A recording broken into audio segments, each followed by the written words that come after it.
আজ আমরা জানব এমন কিছু মানুষ সম্পর্কে যাদের ভালো আমল শুধু আল্লাহ জানেন।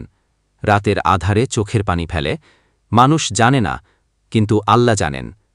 আবু হুরায়রা রাদিয়াল্লাহু থেকে বর্ণিত, রাসূলুল্লাহ সাল্লাল্লাহু আলাইহি ওয়াসাল্লাম ৭ শ্রেণী মানুষ কিয়ামতের দিন আল্লাহর আরশের ছায়ায় থাকবে। তাদের একজন হচ্ছেন যে ব্যক্তি আল্লাহকে স্মরণ করে নিভৃতে কাঁদে। সহিহ বুখারী ১৪২৩, মুসলিম ১০৩১। কুরআন থেকে, তোমরা যা কিছু দান করো নিশ্চয়ই আল্লাহ তা জানেন। সূরা আল বাকারা।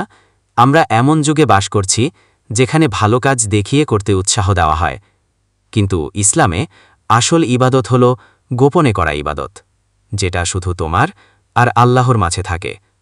রাসূল সাল্লাল্লাহু আলাইহি ওয়াসাল্লাম বলেছেন, তোমার দান এমনভাবে দান করে বাম হাত তা না জানে। সহিহ বুখারী।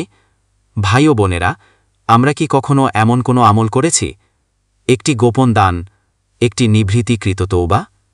তোমরা যদি দান প্রকাশ্যে করো তবে সেটাও ভালো, আর যদি গোপনে করো এবং গরিবদের দাও তবে তা তোমাদের জন্য আরও উত্তম। সূরা আল বাকারা। আল্লাহ এমন আমলকে ভালোবাসেন যেখানে রিয়া নেই, লোক দেখানো নেই, শুধু নিখাদ ভালোবাসা আল্লাহর জন্য।